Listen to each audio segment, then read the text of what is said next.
కాకి అరిచి విసిగిస్తుందని తాడుతో కట్టేసిన ఓ చికెన్ షాప్ యజమాని.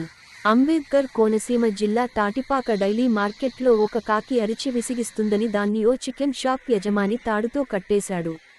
అయితే కాకిని బంధించడంతో అక్కడకు వందలాది కాకులు చేరుకుని అరవడం మొదలెట్టాయి. కాకుల గోలను భరించలేక మిగిలిన దుకాణదారులు ఇబ్బందులు పడ్డారు. చేసేదేమీ లేక కట్టేసిన కాకిని చికెన్ సెంటర్ యజమాని వదిలేశాడు.